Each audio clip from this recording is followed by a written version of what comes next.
Friends, ఈ రోజు కూడా ఒక చక్కటి వీడియోతోనే నేను మీ ముందుకైతే వచ్చేసాను. నేను మీ అంజని, మీరు చూస్తున్నది ఎస్ఆర్కే తెలుగు ఛానల్.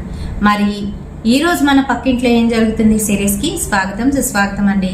ఈ సిరీస్ లో నేనేం చెప్తాను అని అంటే, కొత్తగా పెళ్ళైన ఆడపిల్లకి ఎదురైన ప్రాబ్లమ్స్ గురించి, ఇంకా వాటిని ఏ విధంగా హ్యాండిల్ చేసుకోవాలి అనే దాని గురించి చెప్తూ, రియల్ ఇన్సిడెంట్స్ ని బేస్ చేసుకొని నేను ఇక స్టోరీ అయితే చెప్తూ ఉంటాను.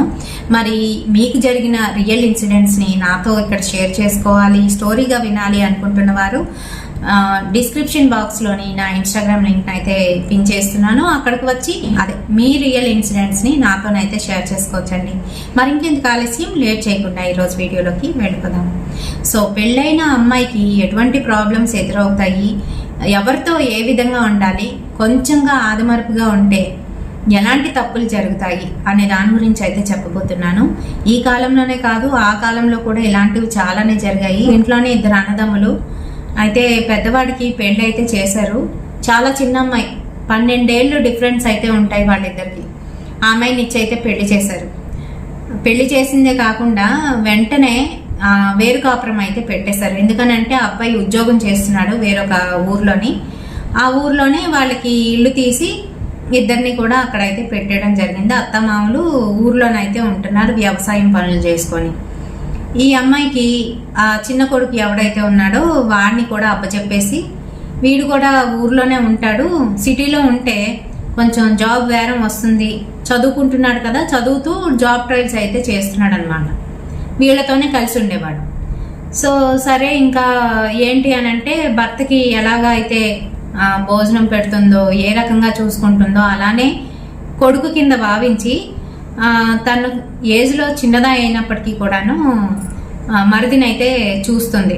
తనకి అన్నీ కూడా చేస్తుంది, సపర్యలు అన్నీ కూడా చేస్తుంది, భోజనం టైంకి పెడుతుంది, చదువుకోవడానికి తనకు ఒక రూము అన్నీ కూడా ఉన్నాయి.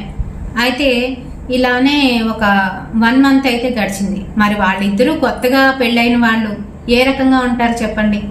మరి వాళ్ళు అలా ఉండే సమయంలోని ఈ పిల్లాడు ఈ అమ్మాయి కన్నా 10 years పెద్దవాడు. మరి వాళ్ళు అలా ఉంటే పక్కనే చదువుకుంటున్నా అతనికి ఎలా ఉంటుంది చెప్పండి.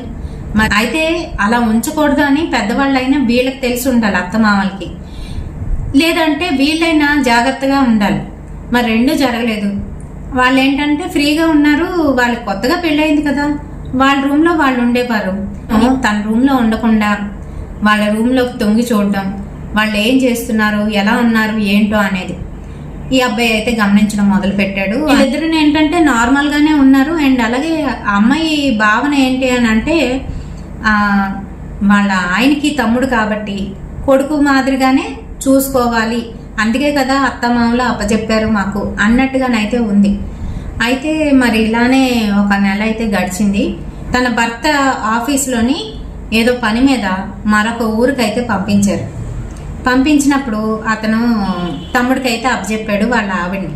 తమ్ముడు జాగ్రత్తగా చూసుకోరా, వదినకి ఏం తెలియదు కదా, చిన్నదాయి కదా, జాగ్రత్తగా చూసుకో, ఇంట్లోకి ఏమైనా కావాలంటే సరుకులన్నీ కూడా తెచ్చే అన్నీ అంటే, అలాగే అన్నయ్య నువ్వేం చెప్తే అదే అలాగే చేస్తాను, అలాగే తెస్తాను అని చెప్పేశాడు. తర్వాత వాళ్ళ అన్నయ్య అయితే వెళ్ళిపోయాడు. వెళ్ళిపోయిన దగ్గర నుంచి వీడి వికారపు చేష్టలు మొదలు పెట్టాడు. అంతేకాకుండా అయితే అమ్మాయిని భయపెట్టి వీడు లొంగ తీసుకోవడానికి అయితే ప్రయత్నించడం మొదలు పెట్టాడు. అలాగా వెనకాతల నుంచి వెళ్ళడం, తన్ని గట్టిగా హక్ చేసుకోవడం, తను విదిలించుకుంటే ఏదో ఒక రకంగా తను ఏదో ఒకటి అనడం, ఇలాంటివి అయితే చేస్తున్నాడు. పాపం చెప్పుకోలేకపోతుంది ఎవరికిని, ఏం చేద్దామో తెలియట్లేదు. వదిలేసి వెళ్ళిపోదామా అని అంటే, ఇంట్లోని సామాను అన్నీ కూడా వదిలేసి ఎలా వెళ్ళిపోతుంది? వాళ్ళ అమ్మగారి ఇల్లు కూడా చాలా దూరం, తనకేం తెలీదు, ఏ బస్ ఎక్కాలో కూడా తెలీదు. అటువంటి పరిస్థితుల్లోనైతే ఉంది. ఇరుగు పొరుగుతో చెప్పుకుందామంటే పరువు పోతుంది. పెద్దగా అక్కడ ఉన్న వాళ్ళు కూడా ఈ అమ్మాయికి ఎవరు తెలీదు. అప్పుడులోని ఫోన్లు కూడా లేవు. మొత్తానికి ఎలాగైతేనే ఒకరోజు బలవంతాన ఈ అమ్మాయిని మనం ఏం చేయలేని పరిస్థితి అమ్మాయిది. ఎంత క్రూరాత్ముడో చూడండి, ఎంత పనికిమాలినవాడో. ఆ అమ్మాయి ఏమని ఆలోచించింది, వీడు చేసిన పనులేంటి. అయితే వాళ్ళ ఆయన అయితే వచ్చాడు. పాపం వాళ్ళ ఆయనకి కూడా చెప్పుకోలేకపోతుంది. ఏమన్నా చెప్తే వదిలేస్తాడు, వాళ్ళ ఆయన వదిలేస్తే జీవితం పాడైపోతుంది. జీవితం అంతా కూడా తను వాళ్ళ అమ్మ వాళ్ళ ఇంట్లో ఉండిపోవలసిందే. పెద్దగా ఫైనాన్షియల్గా స్ట్రాంగ్గా కూడా లేదు వాళ్ళ అమ్మగారి కుటుంబం. అందుకని భయపడి ఏం చేయాలో తెలియట్లేదు అమ్మాయికి. ఏడుస్తుంది, చెప్పట్లేదు, విషయం చెప్పట్లేదు వాళ్ళ ఆయనకి. ఏం జరిగిందన్నా కూడా ఏమీ చెప్పలేకపోతుంది. మొత్తానికి ఒకరోజు తెల్లవారే లేచి వంటగదిలోని టిఫిన్ ఏదో వేస్తుంది. ఆ సమయంలోని మెల్లగా వచ్చి వెనకాతల నుంచి గట్టిగానైతే పట్టుకున్నాడు. పట్టుకునేసరికి ఈ అమ్మాయి అరిచేసింది, భయంతోనే అరిచింది. అరిచేసరికి భర్త అప్పటికే వచ్చి వెనకాతల నించొని చూశాడు. వీళ్ళిద్దరిని చూశాడు. ఇంకా మొహం దించుకొని లోపలికైతే వెళ్ళిపోయాడు. వెళ్ళిపోయి ఇంకా బయటికి రావట్లేదు, తలుపు అయితే వేసేసుకున్నాడు. బయట నుంచి తలుపులు అయితే కొడుతుంది, తలుపులు విపరీతంగా బాగుతున్నా కూడా తలుపులు అయితే తీయట్లేదు.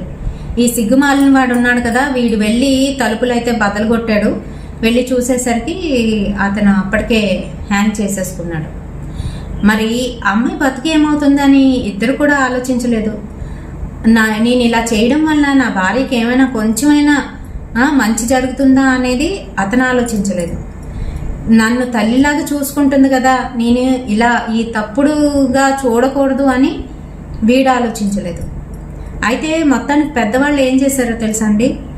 భర్త చనిపోయాడు కదా, చిన్న వయసు, పిల్లలు కూడా లేరు కదా, ఎలాగా అదేంటి అన్నదమ్ముడు ఉన్నాడు కదా, అన్నదమ్ముడిని చేసేసుకుంటే అయిపోతుంది అని చెప్పి ఆ క్రూరాత్ముడికి ఇచ్చి పెళ్లి చేసేస్తారు ఈ అమ్మాయికి. మరి ఇలా అయితే ఉండేదండి ఒకప్పుడు సమాజం. ఇప్పుడంటే మనకి ఎక్కడ ఏం క్రైమ్ జరిగినా కూడా తెలుస్తుంది, కానీ అప్పట్లో ఇలాంటి క్రైమ్స్ చాలానే జరిగేవి, ఇళ్లలోనే జరిగేవి. మరి ఇలాంటి నీచులు ఇప్పటికీ కూడా ఉన్నారు.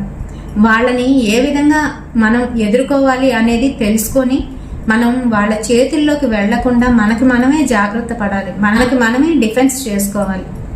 అర్థమైందండి? మరి కొత్తగా పెళ్ళైన అమ్మాయిలు ఇలా ఎప్పుడైనా మీకు జరుగుతూ ఉంటే, మీ మీద ఎవరైనా కళ్ళు వేసి ఇలా ఎవరైనా చేస్తూ ఉంటే వాళ్ళకి గుణపాఠం అయితే చెప్పండి. ఇమీడియట్గా మీ హస్బెండ్కో లేదా అంటే పెద్దవాళ్ళకో తెలియజేయండి. అంతేగాని భయపడుతూ ఉండిపోవద్దు. మరి వీడియో మీకు కొంచెమైనా అవేర్నెస్ ఇచ్చిందని అనుకుంటున్నాను. వీడియో నచ్చితే తప్పకుండా ఒక లైక్ అయితే వేయండి, షేర్ చేయండి మరి కొంతమందికి. అలాగే ఛానల్ని కొత్తగా చూస్తున్న వాళ్ళు సబ్స్క్రైబ్ చేసుకోండి. లైక్లు అయితే అసలు ఎవరు వేయట్లేదు, తప్పకుండా లైక్ అయితే వేయండి. ఏంటి, మీ లైఫ్లో కూడా ఇలాంటివి జరిగే ఉంటాయి, కానీ చెప్పుకోవడానికి భయపడిన వాళ్ళు కొంతమంది ఉంటే, మరికొంతమంది లైక్లు వేస్తే ఎక్కడ బయటకు కనిపిస్తాయో అని అనుకుంటున్నారా? ఏం కనిపించవండి. అంతేకాకుండా మరికొంతమందికి అవేర్నెస్ కలుగుతుంది. రేపటి వీడియోతో మళ్ళీ మీ ముందుకు వచ్చేస్తాను. Until then bye.